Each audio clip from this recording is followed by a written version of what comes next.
여러분, 영화나 드라마가 이제 본편이 상영되기 전에 예고편이 늘 있지 않습니까? 예고편을 보여주는 이유가 뭘까요? 이 영화가 어떤 것인지 사람들에게 기대와 설렘을 주기 위해서 예고편을 만듭니다. 그런데 예고편만 봐가지고는 이 본편의 내용을 다 알 수가 없습니다.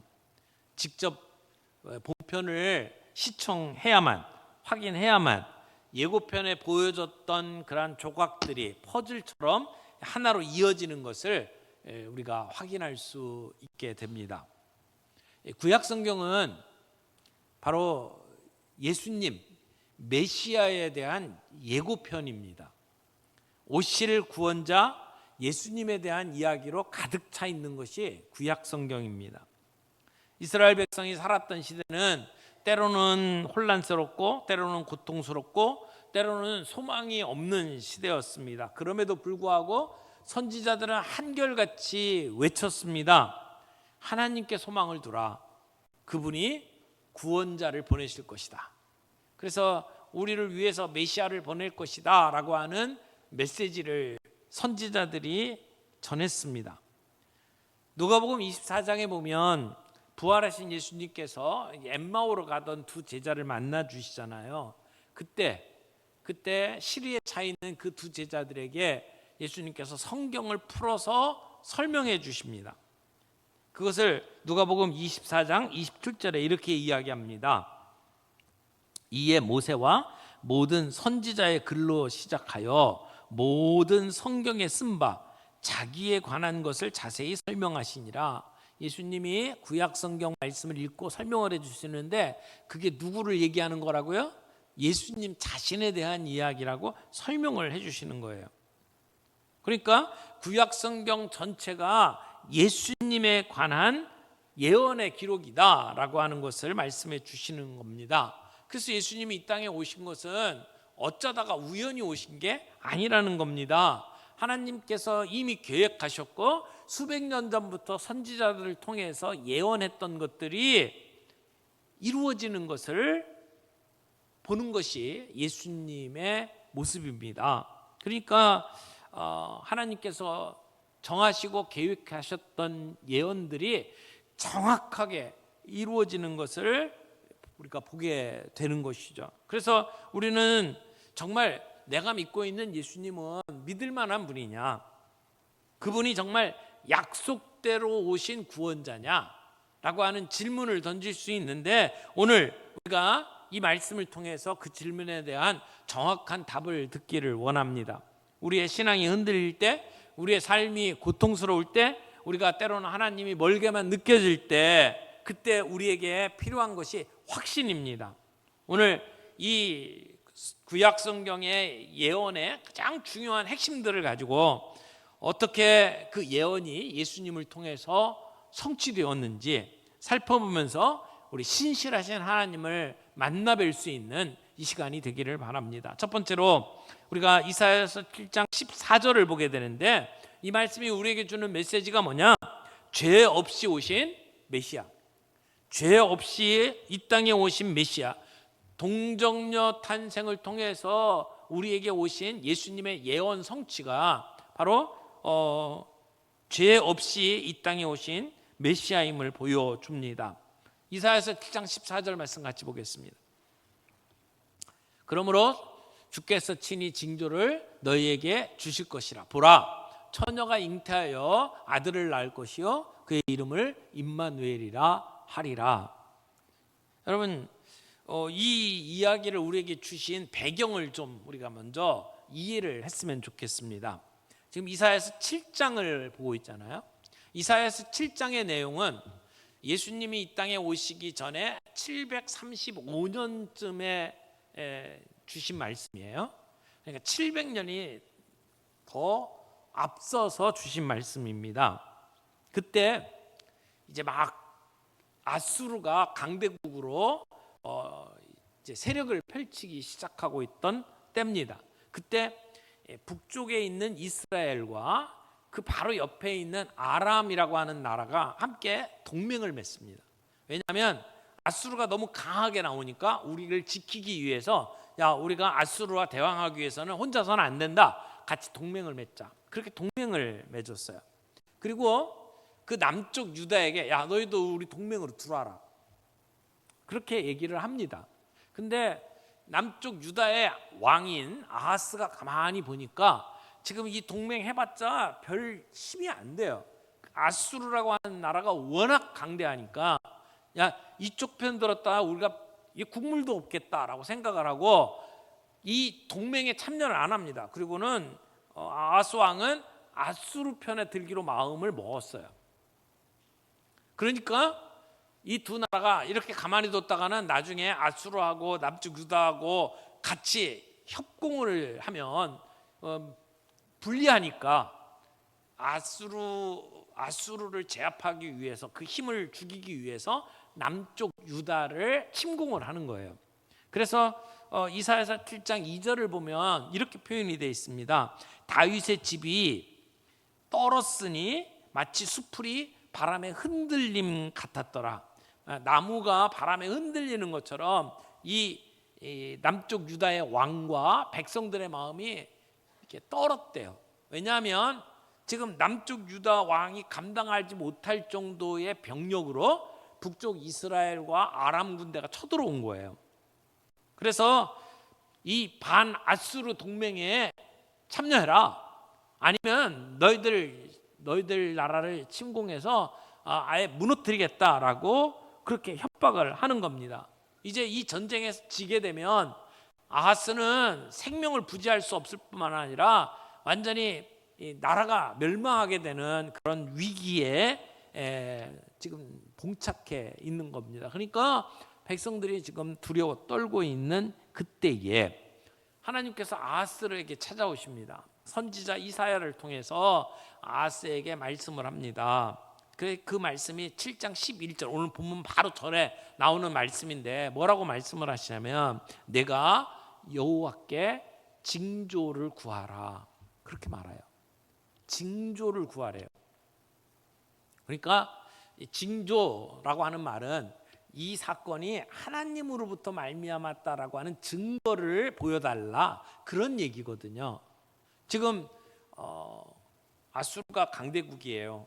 그리고 이에 맞서는 북쪽 이스라엘하고 아람 군대가 동맹을 맺고 지금 우리를 침공하고 있어요. 그러니까 풍전등화의 위기 속에 지금 놓여 있는 거거든요. 그런 떨고 있는 아하스에게 징조를 구하라고 말씀을 합니다. 그런데 아하스가 뭐라고 대답을 하냐면 나는 징조를 구하지 않겠습니다. 나는 여호와를 시험하지 않겠습니다 라고 얘기를 해요. 겉으로 보기에는 굉장히 멋있는 말이에요. 믿음이 있는 것처럼 보여요. 내가 하나님을 시험하지 않겠다. 나 이 징조를 구하지 않겠다. 기드온은 하나님이 함께 하실 테니까 너 나가서 싸워라 그랬더니 믿질 못하고 하나님 그럼 증거를 보여주십시오. 그러면서 양털에 그 이슬이 맺히는지 안 맺히는지 뭐 이것 갖고 시험을 했잖아요. 그러니까 지금 이 위기 속에서 하나님이 나를 함께 하셔서 우리 다윗 왕조를 무너뜨리지 아니하겠다라고 하는 하나님의 증거를 보여주십시오라고 구하라고 하는데 아하스는 안 구하겠대요. 나는 구하지 않겠습니다. 하나님 시험하지 않겠습니다라고 이야기를 합니다만은 그것은 포장이었어요. 무슨 포장이냐면 하나님 앞에 그렇게 증거를 구하면 거기서 나오는 대답을 가지고 하나님이 시키는 대로 해야 되잖아요. 근데 아하스의 마음에는 이미 결정이 돼 있었던 거예요. 아수르를 따라가기로. 그 강대국 아수르 편에 서기로 이미 마음을 먹었는데 뭘 자꾸 뭐 시험을 하고 뭐 따지고 하나님의 뜻을 구하고 이게 마음에 불편했던 겁니다. 그래서 하나님을 의지하는 것, 보이지 아니하는 하나님을 의지하는 것보다는 지금 눈에 보이는 강대국을 의지하는 게 내가 살 길이다라고 생각을 했다라는 거죠. 그래서 하나님께서 징조를 구하라 그랬는데 나 안 구하겠습니다. 그랬으면 하나님 뭐라고 대답을 했으면 좋을까요? 우리가 보통 상식적으로 그래 징조를 안 구하면 그럼 내가 안 줄게 그러셔야 될 거 아니에요. 근데 오늘 본문에 뭐라고 얘기했냐면 7장 14절 보겠습니다. 그러므로 주께서 친히 징조를 너에게 주실 것이며 뭐라고요? 친히 징조를 너에게 주실 것이래요. 그러면서 주신 징조가 뭐냐면 보라 처녀가 잉태하여 아들을 낳을 것이요 그의 이름을 임마누엘이라 하리라. 이렇게 말씀을 하시는 겁니다. 그러니까 지금 아하스 왕이 나 징조 필요 없습니다 라고 얘기를 하는데 하나님이 억지로 징조를 주시는 거예요. 그 징조가 뭐냐면 처녀가 잉태해서 아들을 낳을 것이래. 여기 우리가 주목해야 될 단어가 있는데 첫 번째는 친히라는 말이에요. 친히. 아하스가 징조를 구하지 않겠다고 거부했음에도 불구하고 하나님께서 친히 징조를 주셨다라고 하는 거예요. 지금 이 아하스 왕, 이 다윗의 자손이잖아요. 근데 이 아하스 왕은 징조를 구하지 않겠다고 거부합니다. 다윗의 왕조가 불신앙으로 하나님을 버립니다. 그럼에도 불구하고 하나님은 이미 다윗과 약속했던 그 약속을 지키겠다고 일방적으로 그 사랑을 확증해 주시는 겁니다. 하나님의 약속은 인간의 응답 여부에 매달려 있는 게 아니라 인간이 거절해도 하나님은 그 뜻을, 그 약속을 이루어 가시는 모습을 우리가 보게 되는 겁니다. 오늘 본문에 또 중요한 단어는 처녀예요. 처녀. 여기 처녀가 잉태하여 아들을 낳을 것이요. 이 처녀는 구약 성경에 7번인 사용되었는데 7번 모두 다 어떤 의미로 사용되냐면 결혼하지 않은 젊은 여성을 가리키는 말로 사용되었습니다. 그러니까 처녀라는 말이에요. 근데 처녀가 아이를 낳는다라고 하는 말이 이게 합리적으로 이해가 안 되니까 요즘에 많은 신학자들이 이게 처녀라는 말이 아니고 젊은 여자라는 말이다 그렇게 해석을 하려고 하는 분들이 많이 있어요. 그러나 그렇게 해석하면 처녀가 아이를 낳는 것이 그게 기적이잖아요. 이게 안 되는 일인데 이게 일어나는 것이고 그것이 우리와 함께 하시는 임마누엘을 가르쳐주는 징조라고 이야기를 할 수 있는데, 그런데 젊은 여자가 아이를 낳았다. 그건 너무나 당연한 거 아니에요? 그게 무슨 징조가 되겠어요? 근데 사람들이 이해가 안 되니까 합리적인 걸로 말을 바꾸려고 많이 노력을 합니다. 여기는 분명히 처녀예요. 그리고 그것이 나중에 그 예언이 응답되는 것이 처녀인 마리아에게서 예수님이 태어나는 것으로 연결이 되는 거죠. 근데 그 아이의 이름이 뭐냐? 오늘 본문에 뭐라고 그랬어요? 임마누엘. 임마누엘이라고 이야기합니다. 임마누엘이 무슨 뜻이냐면 임이라고 하는 것은 함께라는 말이고 마누라는 말은 우리라는 말이고 제일 끝에 엘이라고 하는 말이 하나님이라는 말이에요. 그러면 해석되죠? 하나님이 우리와 함께라는 말이에요. 임마누엘. 그러니까 하나님이 우리와 함께 하시는 거다. 그러니까 그 아이가 태어나는데 그 아이는 하나님이 우리와 함께 하는 것이다 라고 하는 것을 우리에게 보여줍니다. 근데 왜 정상적으로 남편과 아내가 결혼해가지고 아이를 낳는 모습이 아니라 처녀가 아이를 낳는 모습으로 징조를 보여주실까요? 여러분 로마서 5장 12절에 보면 한 사람으로 말미암아 세상에 죄가 들어왔다고 이야기를 합니다. 그 한 사람이 누굴까요? 아담이 하나님의 말씀에 불순종하므로 말미암아 우리에게 죄가 들어왔고 그 이후로 아담의 후손들은 모두 다 그 죄를 짊어지고 태어납니다. 우리가 그것을 원죄라고 표현을 하죠.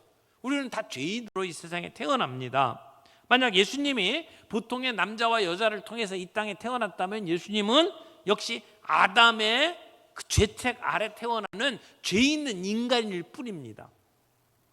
그런데 이 사연은 그 임마누엘, 그 주님이 메시아가 남자를 알지 못하는 처녀의 몸에서 태어날 것이라고 예언을 하는 겁니다. 그러니까 죄의 사슬 안에 태어나는 죄 있는 인간이 아니라는 얘기죠. 성령님의 능력으로 잉태되어지는 죄 없으신 분이라고 하는 것을 여기서 이야기를 하고 있는 거예요. 여기에 예수님의 신성이 드러나는 겁니다. 예수님은 사람의 몸을 입고 이 땅에 태어난 인성을 가지신 분이지만 죄 없으신 신성을 가지신 분이다라고 하는 이야기를 하고 있는 겁니다.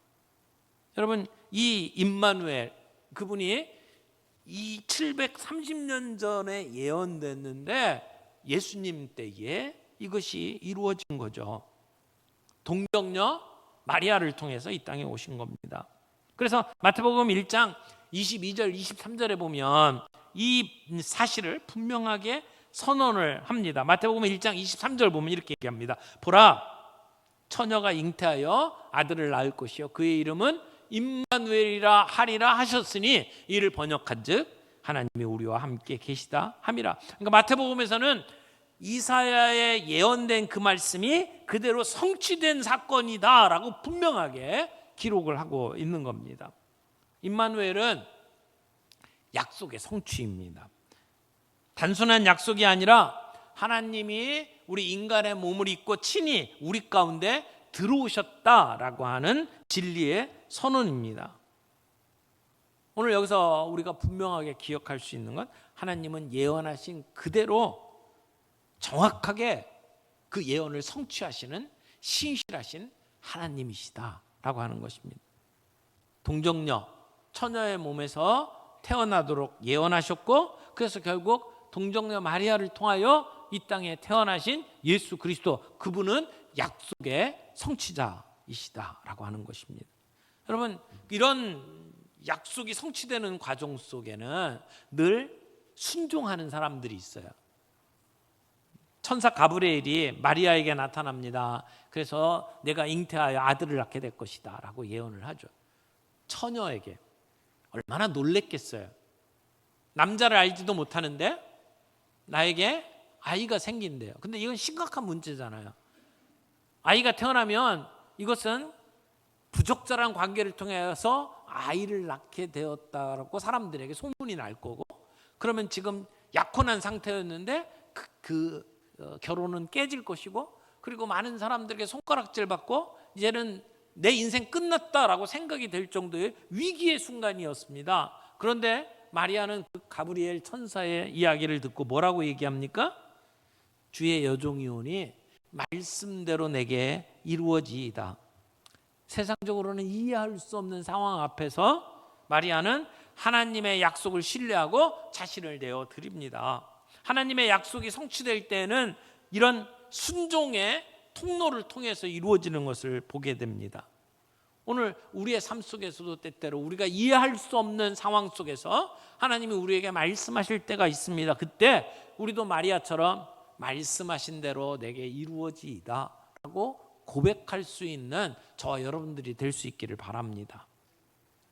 여러분, 팀 켈러 목사님이 예수라는 책에서 이런 얘기를 해요. 임마누엘이라고 하는 이야기는 기독교의 핵심이다. 하나님이 우리에게 오셨다. 우리가 하나님을 찾아간 것이 아니라 하나님이 우리에게 찾아오셨다라고 하는 것이 임마누엘의 메시지라는 겁니다. 그러므로 내 삶 속에 신앙생활하면서 힘들고 어려울 때마다 내가 하나님을 찾아가는 게 아니라 하나님이 이미 우리에게 찾아오셨다라고 하는 복음의 메시지를 붙잡고 그 하나님을 만날 수 있는 우리의 삶이 되어야 한다는 겁니다. 그런 임마누엘의 시각으로 우리의 삶 속에 우리가 신앙생활을 할 수 있기를 바랍니다. 출근을 할 때에도 임마누엘 하나님을 생각하고, 내가 힘들고 어려운 어떤 관계 속에 부딪힐 때에도 하나님이 이미 나에게 찾아오셔서 나와 함께 하신다 선언하면서 그 문제들을 해결해 나갈 수 있기를 바랍니다. 우리 주변의 사람들에게 임마누엘의 하나님을 전할 수 있는 저와 여러분들이 되기를 바랍니다. 두 번째로 우리가 함께 살펴볼 말씀이 미가서 말씀이에요. 그 핵심이 뭐냐면 낮은 곳에 오신 메시아. 여러분, 베들레헴은 작은 동네입니다. 그 작은 베들레헴에서 탄생하신 것이 무엇을 의미하느냐? 낮은 곳에 찾아오신 메시아를 이야기하고 있습니다. 예수님이 어디로 오셨다고요? 베들레헴으로 오셨다고요. 근데 그것이 어쩌다가 베들레헴에 온 게 아니고 이미 700년 전에 예언되었고 그 예언대로 성취된 것이라고 이야기를 하는 겁니다. 미가라고 하는 선지자도 아까 이야기했던 이사야의 활동했던 시기하고 이게 겹쳐요. 거의 같은 시기예요. 그러니까 미가서 이 본문의 말씀도 700년 전에 이미 예언된 말씀입니다. 미가서를 이해를 하려면 미가서의 흐름을 좀 여러분들이 이해를 하시면 좋겠습니다. 미가서는 3장, 4장, 5장, 우리가 오늘 5장을 보게 되는데 3장부터 4장, 5장까지의 이 두 가지 내용이 믹스가 돼서 나와요. 어떤 내용이냐면 이스라엘 백성을 향한 하나님의 심판의 메시지하고 동시에 그 심판 속에서 하나님께서 회복하신다고 하는 이야기가 교차해서 나옵니다. 그러니까 이 유다 백성들 가운데 거짓 선지자들, 그 다음에 유다의 지도자들에 대해서 하나님께서 강렬한 심판의 메시지를 전합니다. 그러다가 4장에 들어가면서 갑자기 어조가 바뀌면서 말일에 마지막 날에 시온산이 모든 산 위에 높아질 것이다, 뛰어날 것이다 라고 하는 회복의 메시지를 전합니다. 그러니까 심판의 메시지하고 회복의 메시지가 같이 나와요. 그래서 오늘 우리 본문 말씀이 미가서 5장 2절인데 미가서 5장 1절 말씀을 보면 이렇게 얘기를 합니다. 딸 군대여 너는 때를 모을지어다 그들이 우리를 애워쌌으니 막대기로 이스라엘 재판자의 뺨을 치리로다. 이 말씀이 좀 어려울 수 있겠는데 이 얘기가 뭐냐면 적국이 너희들을 다 에워싸고 그리고 통치자가 뺨을 맞는 수치스러운 일들이 일어날 것이다 라고 이야기를 하고 있는 겁니다. 그러니까 인간적으로 보면 지금 다 에워싸고 그리고 나라의 통치자가 뺨을 맞는 상태면 망한 거예요. 패배의 그러한 절망의 순간입니다. 그런데 그런 절망의 순간에 2절 말씀이 나와요. 절망의 한복판에서 소망이 선포되는 모습이에요. 2절 보겠습니다. 베들레헴 에브라다야 너는 유다 족속 중에 작을지라도 이스라엘을 다스릴 자가 내게서 내게로 나올 것이라 그의 근본은 상고에 영원에 있느니라. 여기 어디에 메시아가 태어난다고 예언되어 있습니까? 베들레헴 에브라다야. 베들레헴이라고도 하면 괜찮을 텐데 거기에 에브라다까지 붙였어요. 이유가 뭐냐면 베들레헴이라는 동네가 한 군데가 아니었다는 거예요. 그래서 여호수아 19장 같은 경우에 저 북쪽의 스불론 지파 같은 경우에도 베들레헴 이야기가 나와요. 그러니까 정확하게 남쪽 유다에 있는 베들레헴이라고 하는 것을 특정짓기 위해서 베들레헴 에브라다야라고 이야기를 합니다. 그런데 거기 너는 유다 족속 중에 작을지라도라고 이야기를 해요. 베들레헴은 인구 조사에 언급되지도 않을 정도로 작은 동네였습니다. 느헤미야에 보게 되면 귀향자 명단에 베들레헴에 거주하는 사람들 숫자가 아주 작은 숫자가 기록되어 있습니다. 그런데 그 작은 마을에서 누가 태어난다고요? 이스라엘을 다스릴 자가 나온다고 이야기를 합니다. 여기 다스릴 자라고 하는 말은 통치자를 얘기하는 거예요. 그냥 그 동네에 유지가 태어나는 게 아니라 이 전체 나라를 다스릴 통치자가 그 마을에서 태어난다라고 하는 이야기예요. 근데 그 통치자가 누구냐? 여기에 가장 주목해야 될 표현이 그 다음에 나오는 말이에요. 그의 근본은 상고에 영원에 있느니라. 그러니까 이것은 오래 전부터라는 말을 뛰어넘어서 아예 시작도 없는 영원한 존재라는 것을 표현하고 있습니다. 그러니까 어느 통치자가 이 베들레헴에서 태어날 텐데 그래서 우리의 역사 속에 들어오게 되지만 그분은 본질적으로 시간을 초월한 영원한 분이다라고 하는 이야기를 하고 있는 거죠. 여러분, 통치자가 태어나면 왕궁에서 태어나야 되지 않겠습니까? 베들레헴이 아니라 예루살렘에서 태어나야 되지 않겠어요? 근데 미가는 그 메시아가 태어나기 700년 전에 정확하게 태어날 장소를 지목합니다. 그러니까 예수님이 베들레헴에 태어난 것은 우연이 아니라는 이야기죠. 예언대로 태어난 것입니다.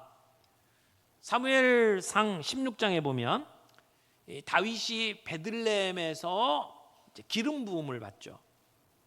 베들레헴은 다윗이 태어난 동네입니다.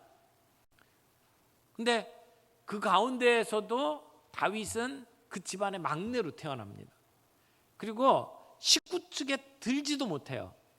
그 위대한 선지자 사무엘이 와가지고 온 집안 다 불러가지고 제사를 드리자라고 했는데 다윗은 빼놓습니다.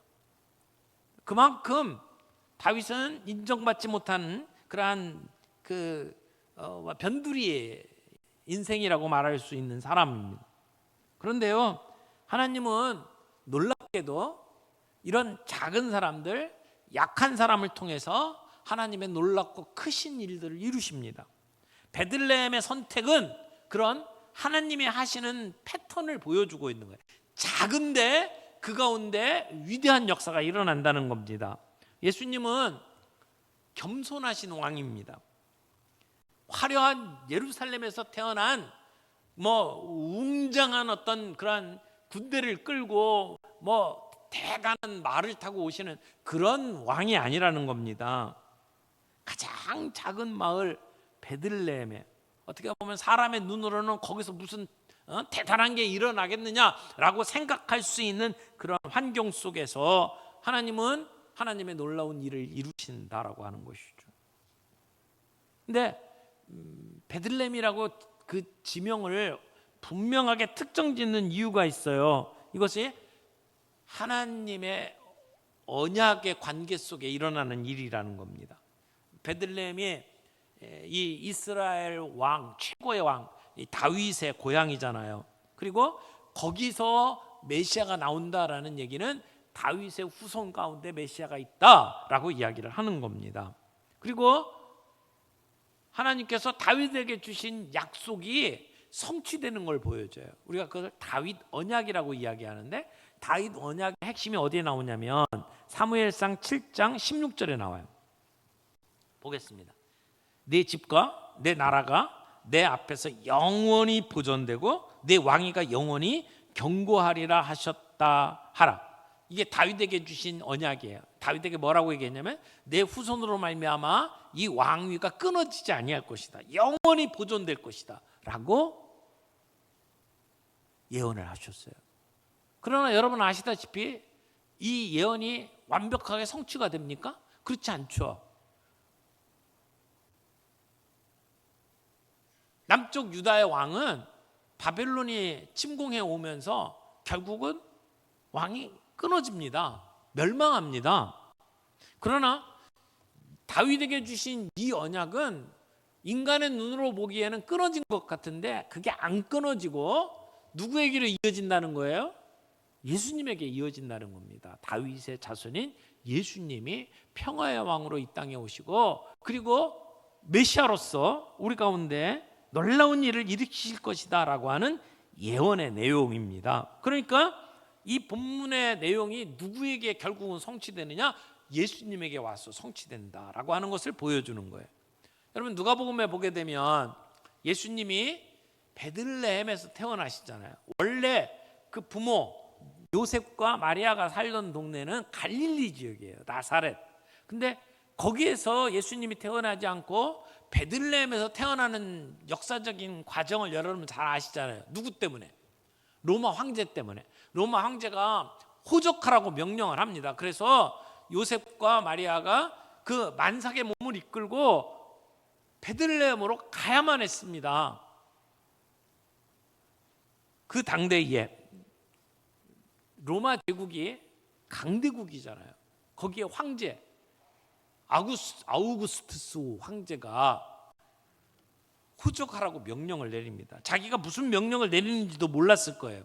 근데 700년 전에 예언되었던 메시아 탄생의 장소가 베들레헴이라고 하는 걸 이루는 도구로 아우구스투스가 쓰임을 받게 되는 것이죠. 그러니까 역사적인 내용을 보게 되면 로마의 황제가 명령을 내렸지만, 그러나 그 뒤에는 보이지 아니하는 하나님의 섭리가 있었던 거죠. 실제 역사를 운행하시는 분이 하나님이라고 하는 것을 보여주는 것이 바로 이 장면입니다. 메시아가 태어난다고 동방 박사들이 이제 찾아옵니다. 근데 그들이 어디로 갑니까? 왕이 태어난다고 하니까 예루살렘으로 갑니다.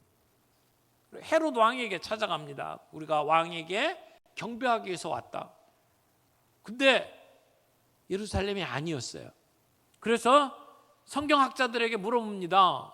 메시아가 어디서 태어나냐? 근데 그때 그 성경학자들이 성경을 들고 나온 게 뭐예요? 오늘 이 본문이에요. 미가서 말씀이에요. 베들레헴에서 탄생한다고 예언되어 있습니다. 그 예언대로 예수님은 베들레헴에서 태어나신 것이죠. 그 작은 별 볼 일 없는 땅, 그곳에서 다윗의 자손 그리고 메시아가 태어나시게 되는 것입니다. 여러분, 우리의 삶 속에서 우리가 오랫동안 하나님의 약속을 붙잡고 기다리고 기도했는데 아직도 이루어지지 아니한 것들이 있습니까? 오늘 미가서 5장 2절 말씀을 붙들 수 있기를 바랍니다. 700년이라고 하는 시간이 걸려도 하나님의 약속은 반드시 이루어졌습니다. 우리의 기도의 응답도 회복의 약속도 하나님의 때에 반드시 이루어질 줄로 믿습니다.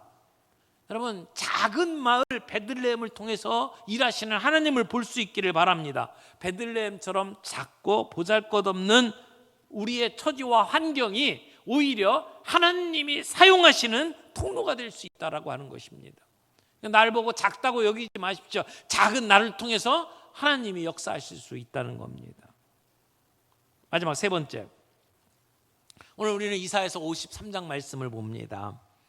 이사야서 53장은 구약 예언의 하이라이트다, 클라이맥스다, 이렇게 얘기를 해요. 아까 말씀했죠. 이사야가 700년 넘게 그 예수님 오시기 전에 이 예언을 했는데, 근데 여기에 나오는 예수님의 죽음의 모습이 마치 십자가를 바라보면서 얘기하는 것처럼 너무나도 생생하게 예수님의 고난을 기록하고 있는 장면이 이사야서 53장입니다. 그런데 이 이사야서 53장의 말씀을 보게 되면 이렇게 돼 있죠. 5절 6절 봅니다. 그가 찔림은 우리의 허물 때문이요, 그가 상함은 우리의 죄악 때문이라. 그가 징계를 받음으로 우리는 평화를 누리고 그가 채찍에 맞음으로 우리는 나음을 받았도다. 우리는 다 양 같아서 그릇 행하여 각기 제 길로 갔거늘 여호와께서는 우리 모두의 죄악을 그에게 담당시키셨도다. 이 본문 말씀을 보게 되면 정확한 대칭을 이루는 걸 봐야 돼요. 그가 찔림은 우리의 허물 때문에, 그가 상함은 우리의 죄악 때문이다. 그가 징계에 맞음으로 우리가 평화를 누리고 그가 채찍에 맞음으로 우리가 나음을 받았다. 그러니까 매 구절마다 예수님이 당한 고난과 그 일로 인해서 우리가 얻는 유익이 대칭을 이루어요.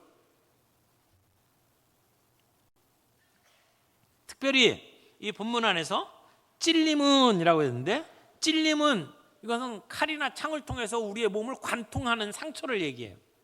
그 다음에 상함이라고 되어 있는데, 이 상함이라는 말의 뜻이 뭐냐면 무거운 것에 진 눌려갖고 으스러지는 것을 얘기를 해요.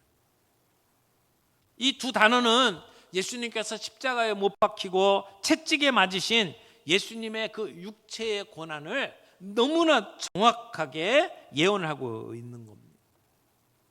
그리고 나서 6절 말씀에 보면 비유가 바뀌죠. 우리는 다 양 같아서, 이 양은 구약에서 아주 자주 쓰이는 그러한 비유잖아요. 이 양이 시력이 약해요. 그래서 앞을 제대로 못 봅니다. 그래서 이 무리에서 떨어져 가지고 방황하는 일들이 많이 생깁니다. 그런데 여기 우리는 다 양 같아서, 그 다음에 어떻게 해요? 길을 잘못 찾는데 그릇 행하여 각기 제 길로 갔거늘. 사람들이 각자 자기만의 방식으로 죄를 짓고 하나님을 떠나는 모습을 이야기를 하고 있는 겁니다. 그런데 우리 각자가 짓는 그 죄악이 한 군데로 모여요. 그 다음에 뭐라고 얘기했어요? 여호와께서는 우리 모두의 죄악을 그에게 담당시키셨다. 여기 담당시키셨다라는 얘기는 레위기에서 제사를 드릴 때에 소나 양을 잡고 그 제사를 지내는 사람의 죄를 그 양이나 그 소에게 전가시키는 장면을 이야기하는 표현입니다. 담당시키셨다. 그래서 우리가 지은 모든 죄를 그분에게 담당시키셨다라고 이야기를 합니다. 여러분, 예수님께서 고난을 당하는 것을 보면서 많은 사람들은 오해했습니다. 저가 무슨 나쁜 짓을 했길래, 저가 뭔가 잘못했기 때문에 고난을 받는다라고 오해했습니다. 그러나 오늘 본문 말씀은 뭐라고 이야기합니까? 그분이 당한 고난, 그분이 당한 상처 다 누구 때문이라고요? 나 때문이라고요. 우리 때문이라고요. 그 종이 받는 고난은 우리의 죄를 해결하시기 위한 하나님의 형벌이었다는 것입니다. 누가복음에 나오는 엠마오로 가던 두 제자가 예수님이 십자가에 못 박혀 돌아가시는 모습을 지켜보고 실망을 하고 갑니다. 이제 끝났다. 우리가 메시아를 쫓아다니며 지금까지 그분이 뭔가 할 것이라고 생각을 했는데 그렇게 속절없이 죽어가는 예수님의 모습을 보면서 상처받고 실망하고, 그래서 엠마오로 가던 사람들에게 예수님이 나타나셔요. 그리고는 구약의 말씀을 풀어주시는데 뭐라고 말씀을 하냐면, 지금 이 엠마오의 제자들은 예수님이 우리를 속량할 자라고 우리는 바라고 믿었는데, 근데 아니라고 실패했다고 생각하고 돌아가고 있는데, 예수님 뭐라고 얘기하냐면 구약의 이야기를 다 풀어주시면서 그 말씀이 자기에게 관한 이야기라고 설명해 주시잖아요. 그러니까 그들의 오해를 풀어주신 거예요.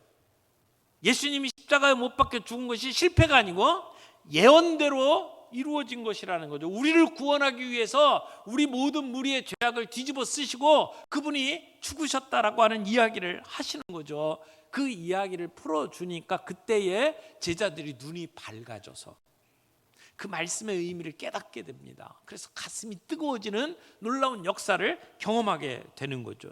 오늘 이 얘기가 우리가 믿고 있는 신앙의 핵심을 이야기하는 거예요. 우리가 지은 죄 때문에 우리가 죽어야 될 자리에 누가 서신 거예요? 예수님이 서신 거예요.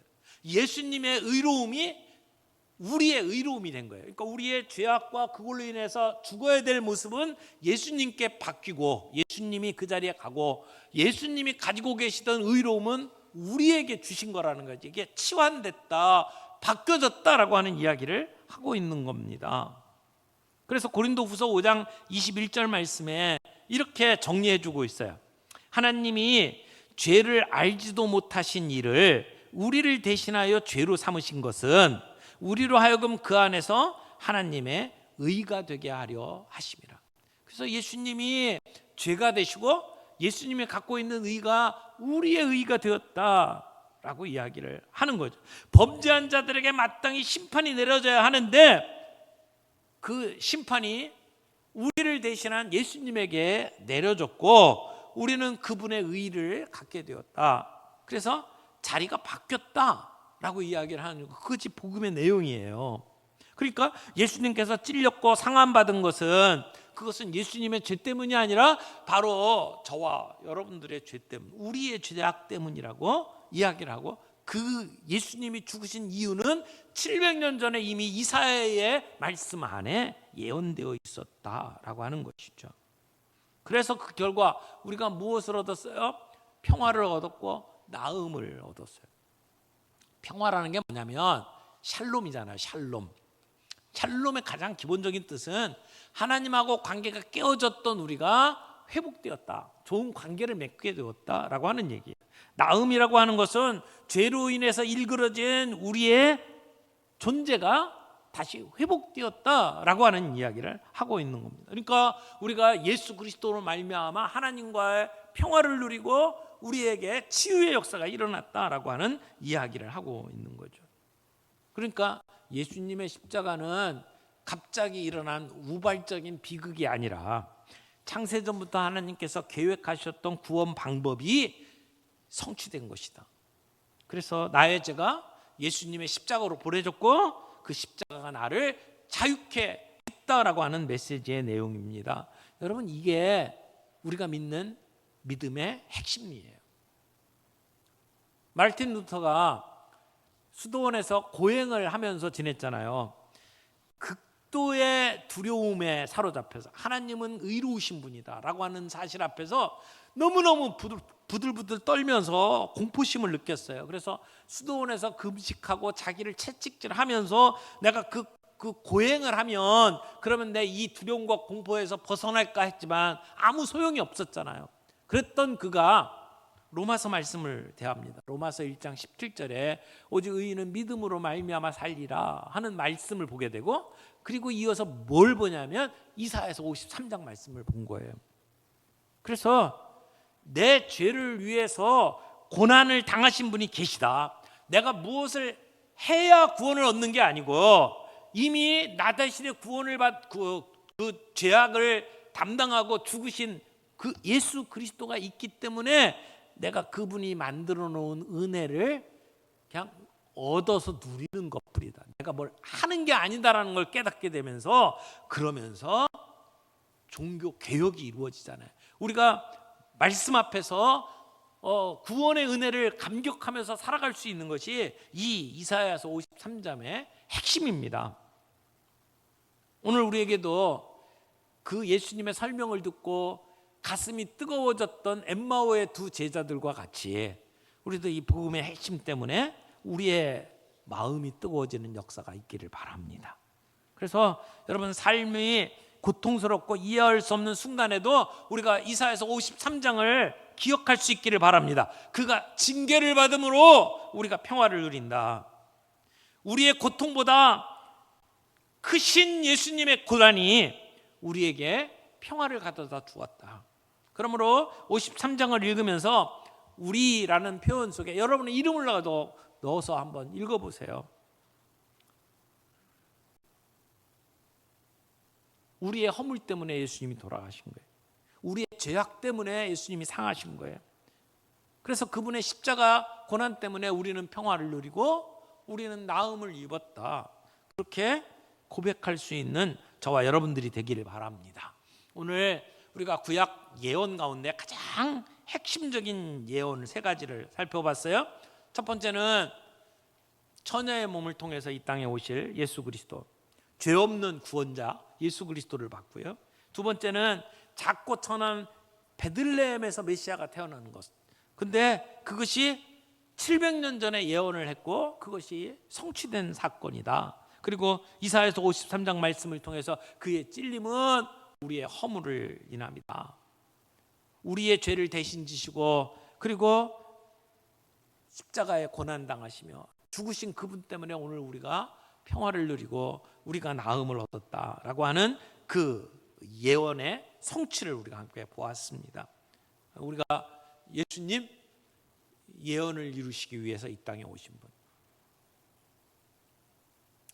어쩌다가 갑자기 비극적인 죽음을 당하신 분이 아니라 예언대로 성취하신 예수님, 오늘 그 약속대로 오신 예수님을 붙잡는 저희 모두가 되기를 바라고, 우리의 모든 삶의 현실 속에서 힘들고 어려울 때마다 그 약속을 이루신 신실하신 하나님을 바라볼 수 있는 저와 여러분들이 되기를 바랍니다. 우리 말씀 생각하면서 삶으로 나아가는 예배 꺼내시고 여러분의 결단, 기도 제목 함께 적는 시간 갖도록 하겠습니다.